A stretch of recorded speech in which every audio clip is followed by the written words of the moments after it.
Dans le Hollywood des années 50 où se côtoient monstres sacrés et starlets, un jeune acteur, belle gueule, se voit proposer un rôle de super-héros. Superman voit le jour à l'écran et George Reeves devient alors le héros de toute une génération. Fraîchement divorcé, il entretient une relation amoureuse avec Tony, la femme d'Eddie Mannix, grand ponte de la MGM. Cette relation fera couler beaucoup d'encre et Tony acceptera très mal qu'il la quitte pour une jeune starlette, Leonore Lemmon. Le 16 juin 1959, alors qu'il participe à une énième beuverie dans la maison de Benedict Canyon à Los Angeles que lui a acheté Tony Mannix, il est retrouvé mort, couché sur le dos, sur son lit, nu, un Luger P-108. Tiens, ça vous rappelle pas quelque chose, ça? Entre ses pieds. L'enquête est rapidement bouclée et conclut qu'il s'est donné la mort. Cependant, il sera découvert que 3 balles ont été tirées dont seule une douille sera retrouvée sous son dos sur son lit. Étrange. Cela mènera l'avocat de la mère de George, Jerry Gisler, à demander une deuxième autopsie dont les conclusions seront identiques à la première. Il lègue la majeure partie de sa fortune à Tony Mannix. Alors, homicide ou suicide, voyons ce que les oracles peuvent nous révéler à ce sujet, et c'est juste après ça. Bienvenue sur ma chaîne Million Coaching, j'espère que vous allez bien. Vous allez suivre une nouvelle enquête Cartomancie. Merci pour vos likes, vos partages, vos abonnements. Pensez à activer la petite cloche de notification et à rejoindre le chat si c'est une vidéo première. Bon visionnage. Bienvenue sur ma chaîne Million Coaching, j'espère que vous allez bien. Je suis heureuse de vous retrouver pour une nouvelle vidéo première. N'hésitez pas à me rejoindre dans le chat et à échanger avec moi pendant la durée de cette vidéo. N'hésitez pas à liker, partager, commenter et bien sûr à vous abonner. Alors on va partir maintenant vers la kryptonite et essayer de lever le voile sur cette zone d'ombre qu'est le décès de George Reeves, le premier monsieur Superman de l'histoire du cinéma, qui, comme vous l'avez entendu en introduction, a été retrouvé mort sur son lit le 16 juin 1959. Alors, il avait une vie quand même assez, comment on va dire, hein, assez chahutée, et il entretenait une relation ouverte avec la femme d'Eddie Mannix, qui était à l'époque celui qui arrangeait toutes les petites affaires de la MGM avec les différents monstres sacrés qui étaient les acteurs qui appartenaient à la MGM, hein, puisqu'à l'époque c'était comme ça. Donc lui, il arrangeait les histoires d'homosexualité, les histoires de meurtre, les histoires, enfin toutes les histoires qui ne pouvaient pas être mises en avant ou accuser qui que ce soit des acteurs de la MGM sous peine de discréditer cette compagnie. George Reeves ne fait pas exception à la règle, mais lui entretenait une relation donc avec la femme de cet Eddie, et manifestement elle n'a pas tellement accepté le fait qu'il la laisse, pour autant que ce soit la vérité, pour une starlette, Leonore Lemmon. Alors voyons qu'est-ce qu'on peut nous dire sur son décès, parce que finalement c'est ça qui nous intéresse, et qui potentiellement pourrait avoir mis fin à ses jours. Est-ce que c'est lui ou bien est-ce que c'est fait d'une main extérieure? Alors voyons ça ensemble. George Reeves. Qu'est-ce qui s'est passé la nuit du 16 juin 1959?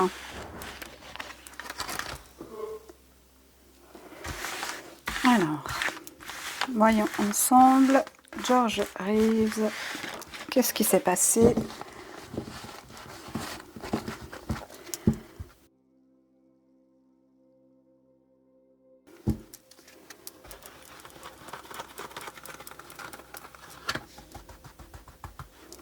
George Reeves.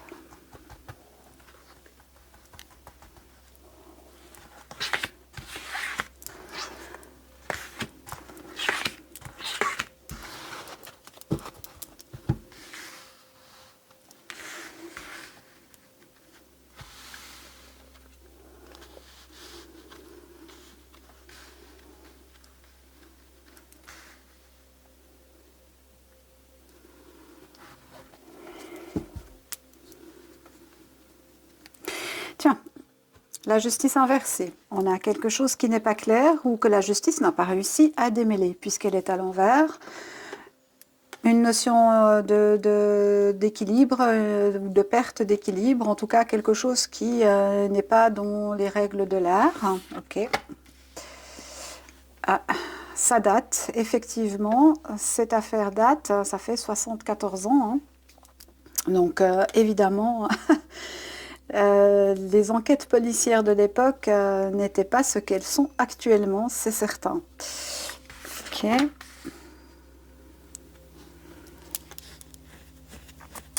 Tiens, tiens, tiens. On a en opposition la tour inversée.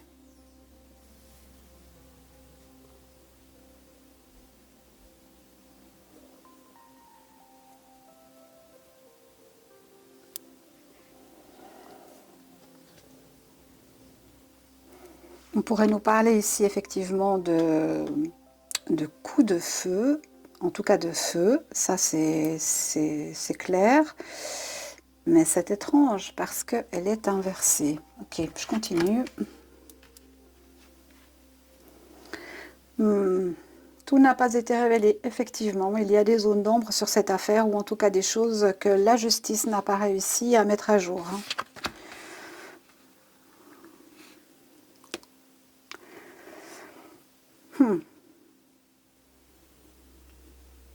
Jugement inversé. Intéressant comme tirage, ça. Et toutes les cartes sont inversées, en fait. Étrange.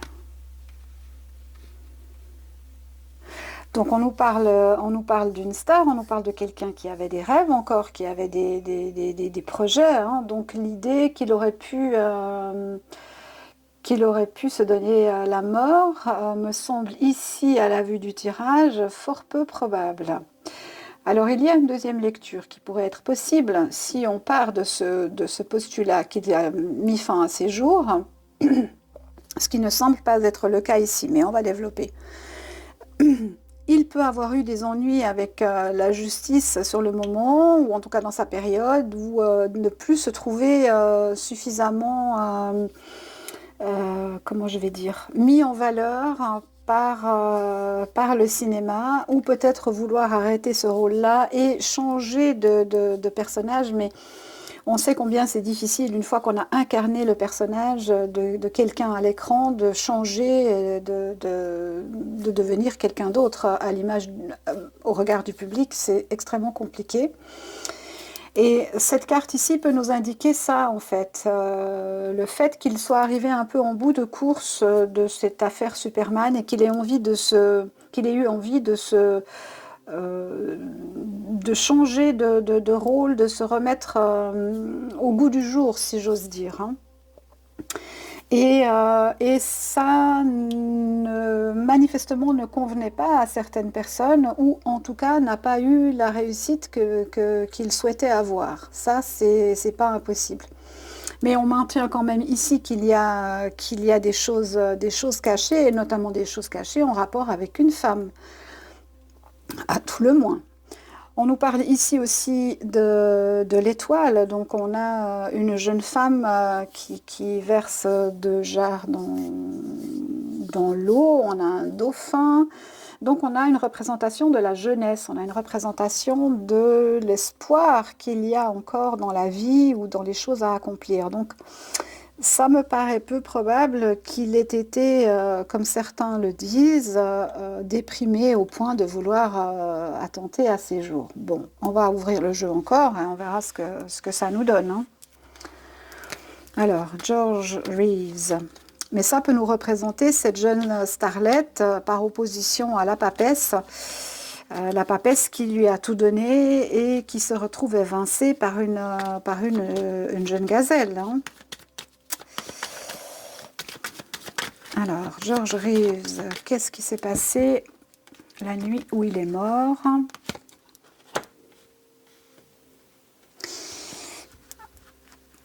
Alors, quelque chose de radical. Alors, pour moi, il a été exécuté. Hein.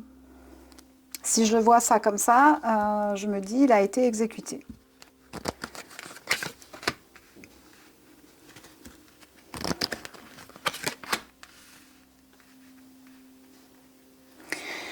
C'est très étrange, ce jeu.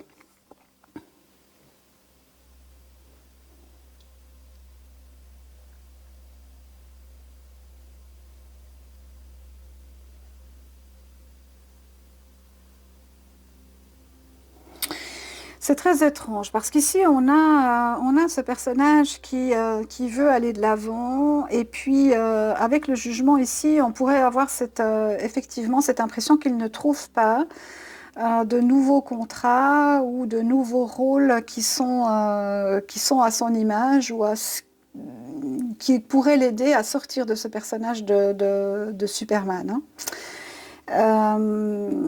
Et il a en opposition ici un personnage qui quand même, comme la papesse, se trouve à l'envers. Donc on a le couple ici, on pourrait très bien ici voir Eddie Mannix et ici voir Tony Mannix. Hein. Ici on pourrait voir Leonore Lemon. Et tout ce petit monde tourne comme ça dans un microcosme glauque où chacun a un rôle qu'il ne tient pas ou qu'il ne tient plus. On continue.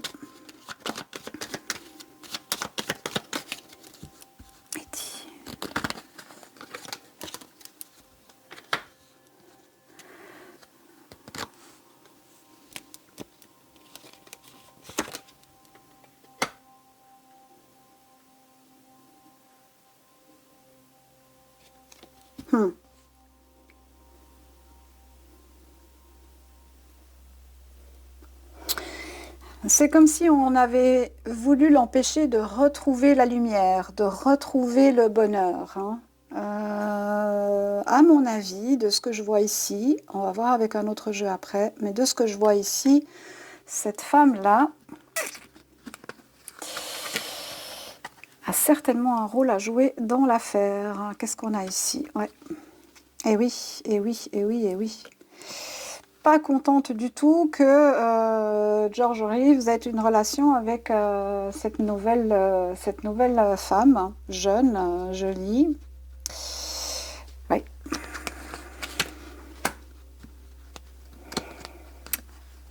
Elle perdait l'ascendant sur lui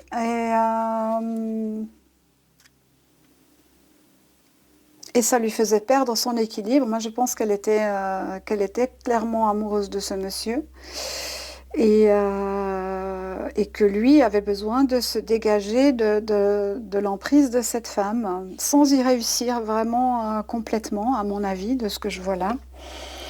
Mais c'est un petit peu tu seras à moi pour toujours. Mais c'est pas elle qui a tiré, à mon avis. Hein, quelqu'un d'autre l'a fait. Mais qui?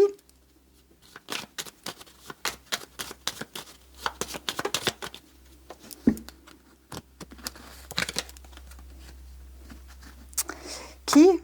Un personnage qui a un double visage, quelqu'un qui peut-être était là en embuscade ou caché, mais en tout cas quelqu'un qui n'a pas une énergie très très saine. Hein.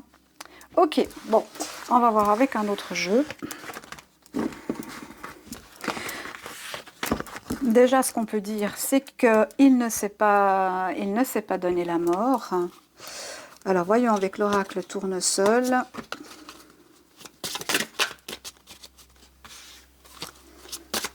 Qu'est-ce qu'on peut nous dire sur qui est l'assassin du coup, hein? Qui est l'assassin de George Reeves. Alors, il avait plusieurs noms, hein. Il avait plusieurs noms, une histoire familiale assez compliquée.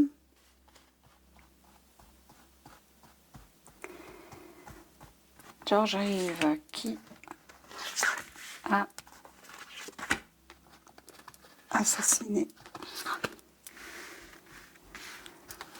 Superman.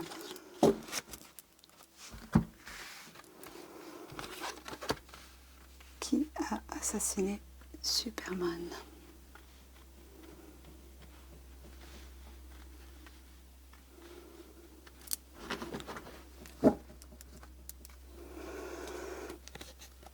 Alors, on nous parle de zénitude avec la grenouille. Donc, on a quelqu'un qui est quand même bien dans sa peau, qui est à l'aise financièrement et qui a du succès, hein, ou en tout cas qui en a eu pendant longtemps, puisque là, il est représenté comme une personne qui a relativement réussi. Alors, entouré par un milieu de serpents, où il y a des choses cachées, mais des énergies féminines aussi. On a les loges qui sortent, le jardin et un homme. Donc ma question c'est qui a assassiné George Reeves? Alors à cette question-là, on peut déjà répondre probablement un homme qui était probablement son ennemi ou qui était dans son milieu où il y avait des ennemis. On nous parle d'une énergie féminine, mais on nous parle aussi de la lune, donc des choses cachées. Et puis, on a ici une carte qui est quand même importante, puisqu'on est dans le milieu du cinéma, on est dans la MGM, on est dans Hollywood, on est voilà, dans tout comment je vais dire ça? Ce laboratoire,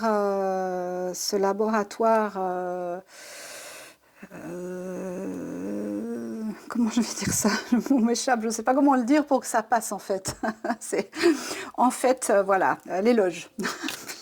je vous laisse faire votre propre interprétation.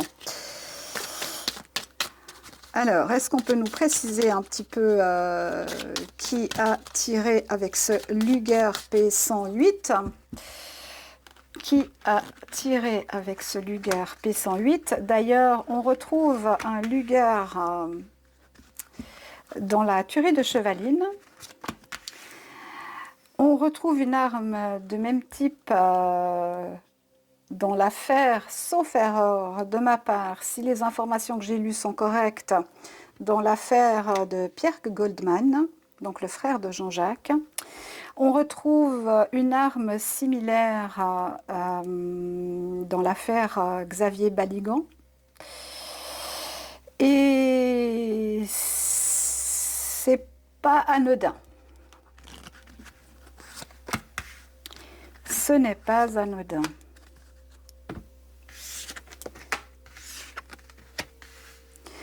Alors, on peut nous parler de quelqu'un qui est venu... Ouais.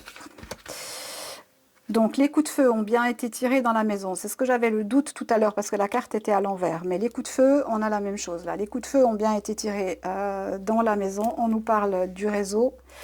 Donc, on est pour moi sur un contrat.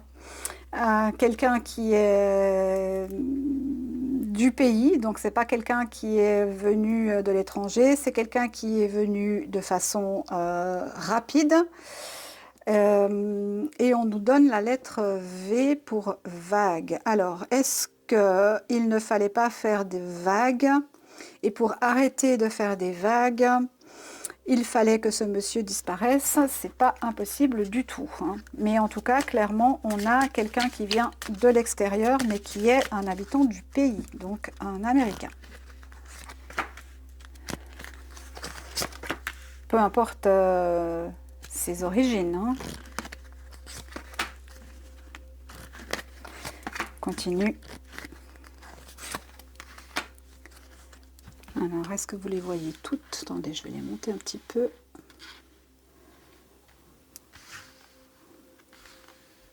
Voilà.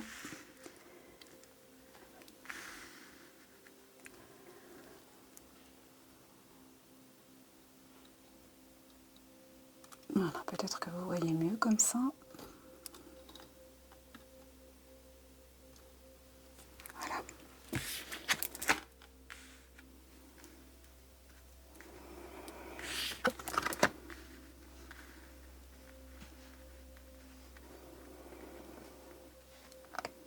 Alors, le corps a probablement été déplacé.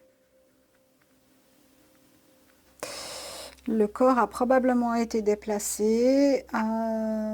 Pourquoi je dis ça? Parce que la carte du Kama Sutra nous parle des positions. Donc la position du corps a probablement été modifiée. J'imagine qu'à l'époque, les moyens techniques n'étaient pas suffisants pour déterminer ceci. Mais pour moi, le corps a été déplacé.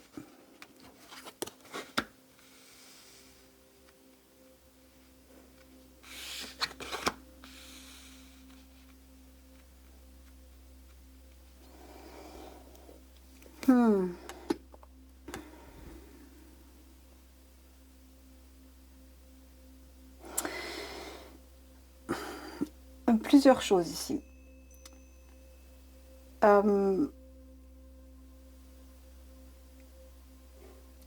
Il peut y avoir eu consommation de produits stupéfiants. Peut-être était-il sous stupéfiants. Ça, c'est pas impossible du tout. Dans cette ligne-là, qui est pour moi presque la plus importante, je dirais, et qui me fait penser qu'il s'agit d'un choix délibéré de mettre fin à ces jours, on a utilisé le réseau, on a utilisé ces liens dans ce milieu de serpents pour mettre fin à ces jours et peut-être faire un cadeau à quelqu'un, qui sait, peut-être la papesse qu'on a vu tout à l'heure. Mais le sentiment qui ressort de là, c'est comme si on a voulu l'empêcher de continuer quelque chose, l'empêcher d'aller plus loin. Et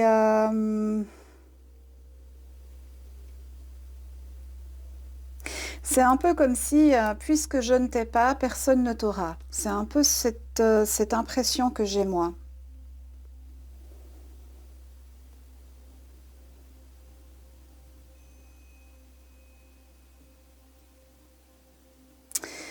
On nous dit qu'il est probablement mort seul, que son corps a été changé de position,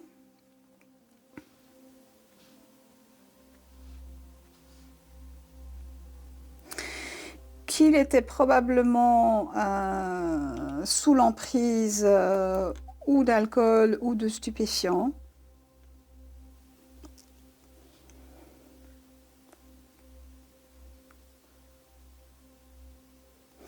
Et que la situation est devenue urgente dans le sens où il fallait le plus tôt possible faire taire les rumeurs et arriver à une conclusion qui satisfasse le public pour éviter de faire des vagues. Voilà, c'est ça. C'est ça. Alors, qu'est-ce qu'on a comme lettre ?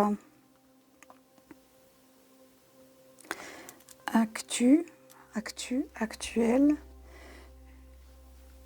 virvi, like,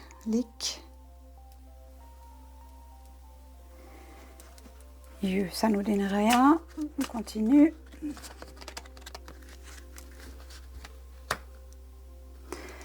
Oui. Consommation de produits. Il était peut-être pas tout à fait là mentalement, hein. Ça c'est possible. Hein. C'est tout à fait possible. Hein.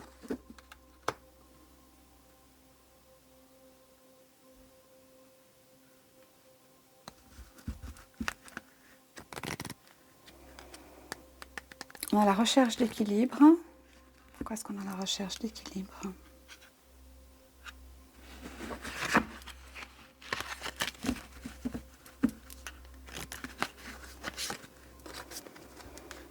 Ouais, ça fait 2 fois, ça fait beaucoup. Il y a une problématique ici, une problématique de genre.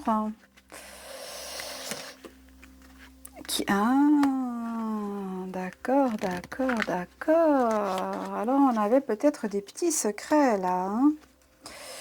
Comme, qui c'était Clark Gable, à l'époque.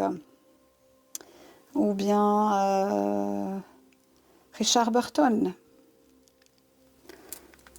Il fallait camoufler ça.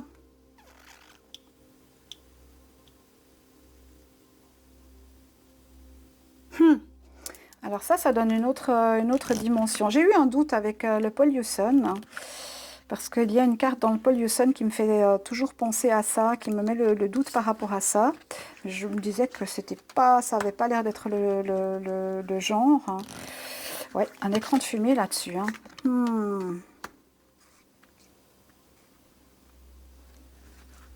Et la dernière. Ouais.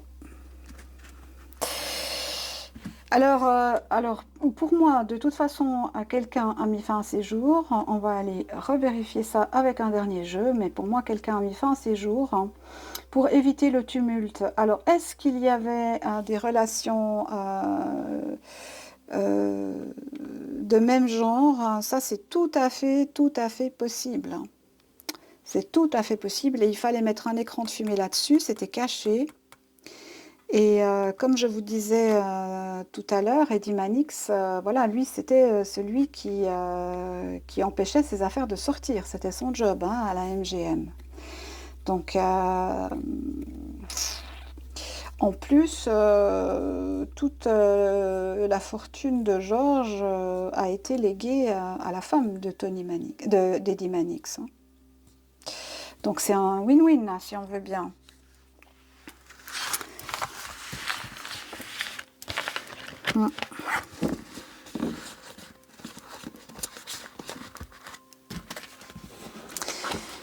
Alors, qu'est-ce qu'on nous dit maintenant? On va voir avec un autre tarot.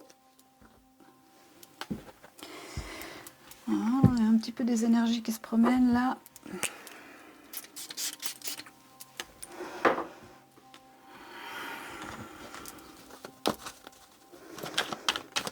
Eddie Mannix.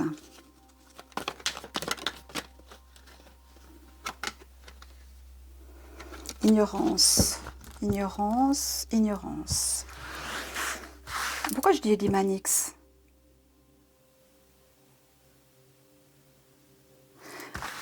Alors, on va demander plutôt comme ça. Est-ce que Eddie Mannix a commandité l'assassinat de George Reeves?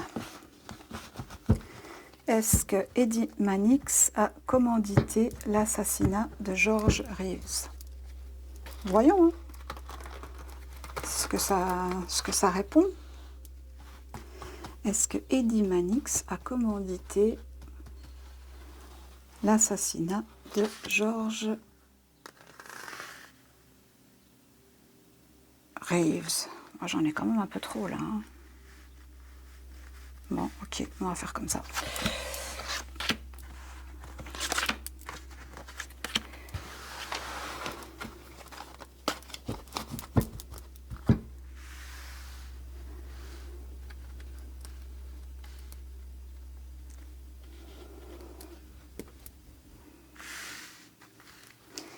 Est-ce que Eddie Mannix a commandité l'assassinat de George Reeves? On nous parle de trahison quand même, hein. On nous parle de trahison. On nous parle d'un garçon blond, d'amitié, d'usure et de mariage. Bon, bah écoutez, ça semble quand même assez clair, hein. Ça semble quand même assez clair. On a la trahison avec le 10 de bâton. Donc là, on s'attaque au succès professionnel, aux gains, etc., hein. Donc trahison sur les gains, etc. Ok. Ensuite, on a le valet de coupe. La la séduction.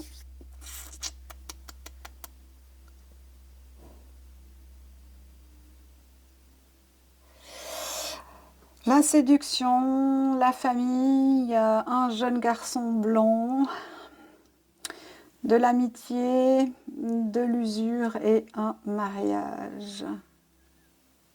Et puis ensuite, on a un procès que peut-être on veut éviter. Un homme brun, voilà, ok. Proche ou parent La question, c'est est-ce que Eddie Mannix a commandité l'assassinat de George Reeves?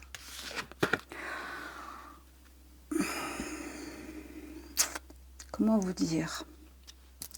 J'aurais tendance à dire que oui, avec ce que j'ai ici. Hein.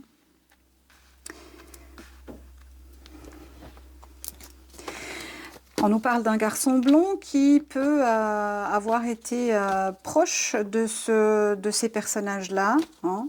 On a le mariage, mais on a aussi 3 personnages. Donc on sait que George Reeves entretenait une relation ouverte avec Toni Mannix, la femme d'Eddie Mannix, qui, de ce que j'ai pu lire sur Internet, était tout à fait d'accord que sa femme ait une relation avec lui. Ok.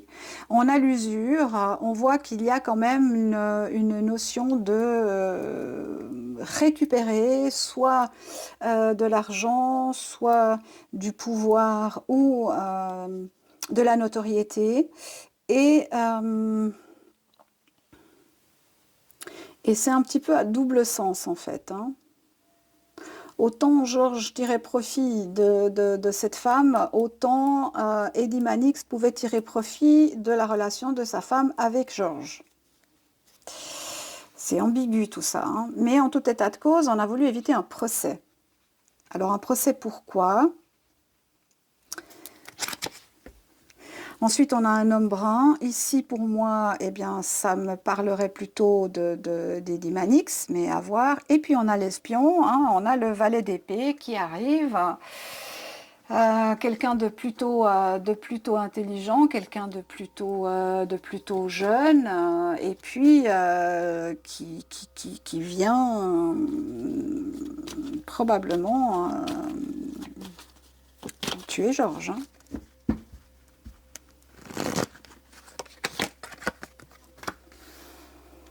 On nous parle d'enfants. Il y a quelque chose de bizarre là-dedans.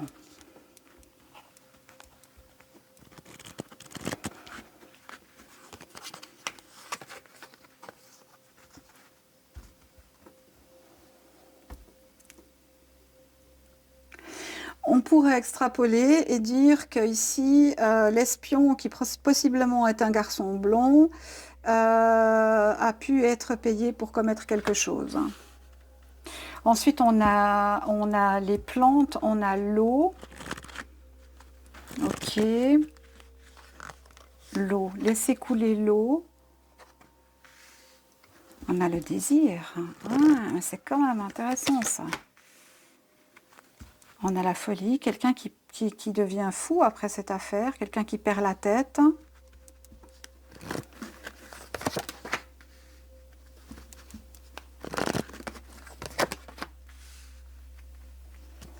La juste défiance. Il y a quelque chose de, il y a quelque chose de bizarre là-dedans.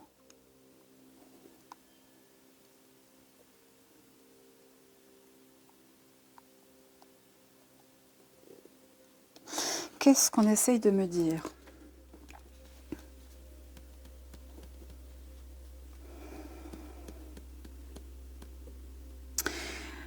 Le roi de denier et la parentèle, ou le 5 de coupe, c'est les héritages,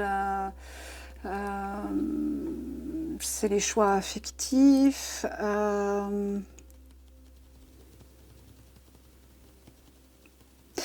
Vous savez qu'on a plus d'hommes que de femmes dans cette affaire, alors qu'on dit que c'était un homme à femme.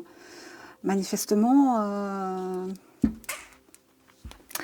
Alors la question, j'en reviens toujours à la question, est-ce que Eddie Mannix a commandité l'assassinat de George Ives? En tout cas, il y a suffisamment d'éléments ici pour indiquer qu'il était impliqué dans toute la procédure et que, à tout le moins, si on parle de lui, il espionnait la situation ou en tout cas avait placé des assets, des atouts pour savoir quoi, comment dans cette affaire. Mais moi, j'ai l'impression qu'il y a quelque chose qui va au-delà de ça. Au-delà du cinéma, au-delà de Superman, au-delà de ce genre de choses, on est dans... il y a une énergie différente, il y a quelque chose de différent. Bon, je continue. Ouais. Un traître.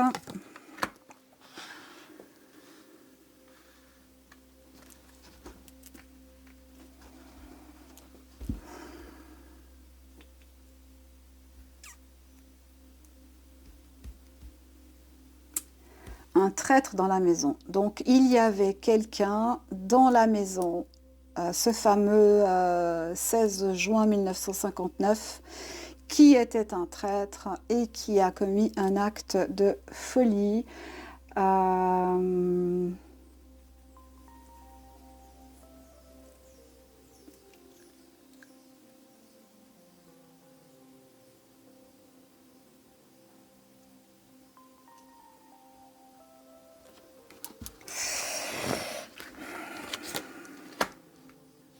Ouais.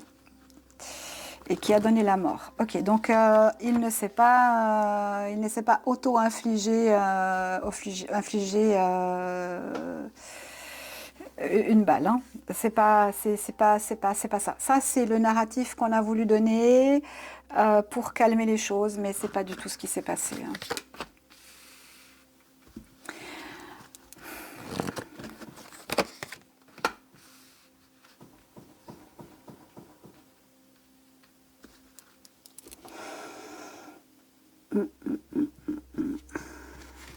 L'eau et le prêtre. Alors, est-ce que quelqu'un se serait confié à une autorité ecclésiastique? Ça, c'est pas impossible. Mais ça peut aussi nous indiquer qu'on a évité un procès pour éviter de faire des vagues, comme on a vu tout à l'heure dans le tirage, et éviter que ça s'ébruite, parce qu'il y a des choses... Il y a des choses qui ne devaient pas se savoir, mais qui ne sont pas en lien avec le cinéma. Et puis on a une jeune fille blonde, mais là en l'occurrence, ce qui m'intéresse, c'est pas la couleur de ses cheveux, c'est le 8 de coupe.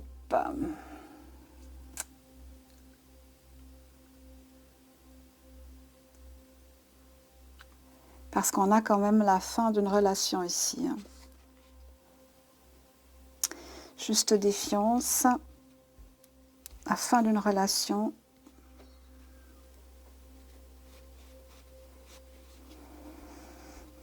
Alors beaucoup se teignaient les cheveux, hein, comme maintenant, donc moi je garderai le terme fille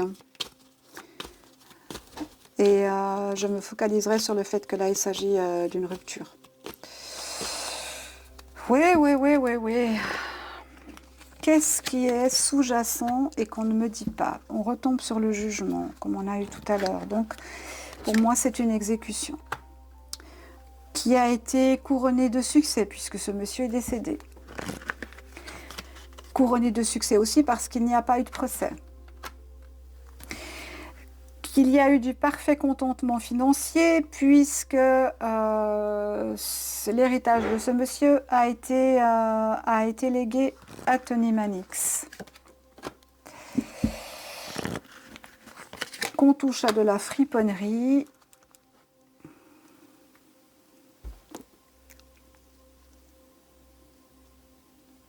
Et que pour cette raison, on a voulu faire s'écrouler la maison. Mais J'ai l'impression, alors je ne sais pas vous, comment vous le percevez à l'écran, mais j'ai l'impression qu'on essaie de me dire quelque chose, mais je ne vois pas quoi. C'est comme s'il y avait deux histoires dans l'histoire. Superman, les pouvoirs de Superman. Bon, je rajoute encore 3 cartes. Bon, peut-être que ça me viendra plus tard. On parle de voyage, de la Terre, des saisons, de l'utilité. Qui c'est cet Endymanix?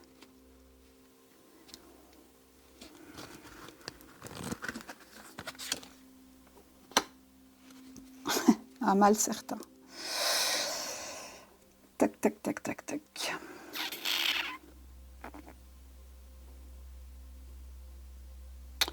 Alors, là, je sais qu'il y a quelque chose d'autre, mais je ne le vois pas. Alors, peut-être que je ne dois pas le dire, peut-être que je ne le vois pas, peut-être que vous le voyez.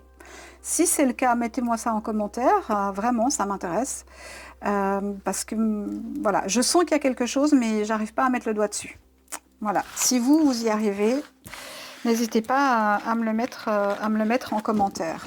Alors, qu'est-ce qui m'a amené sur cette affaire de Superman, en fait? C'est que je suis tombée sur une vidéo, je ne sais plus où maintenant, peut-être sur Twitter, je ne sais pas, où quelqu'un faisait une analogie entre un des responsables de la NASA et George Reeves. Alors, je vous mets maintenant à l'écran la photo de George Reeves à votre gauche et la photo de, comment s'appelle-t-il? Werner von Braun. Werner von Braun, qui faisait partie du projet Paperclip et qui est devenu de façon subtile un des ingénieurs les plus importants de la NASA, puisqu'il s'est occupé d'Apollo 5, entre autres. Donc, je vous mets ces deux photos côte à côte. Je vous laisse regarder. Voilà. Est-ce que vous trouvez que ces deux personnages se ressemblent? Et la théorie était que, eh bien, George Reeves, lui, est décédé le 16 juin 59.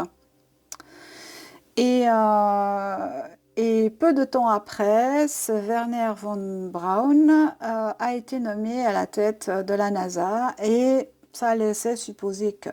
Alors après quelques recherches quand même assez fouillées, je dois l'avouer, j'ai quand même cherché un sacré moment, j'ai trouvé que, à part la taille de ces deux personnes qui étaient similaires, mais encore, ça dépend de où on trouve ou cherche les informations, et la date de leur décès, donc ils sont tous les deux décédés un 16 juin, je n'ai pas trouvé de similarité.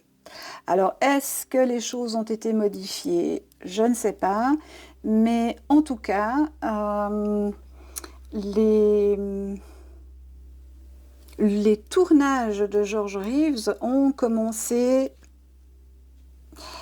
avant que ce Werner von Braun arrive aux États-Unis via le programme Paperclip.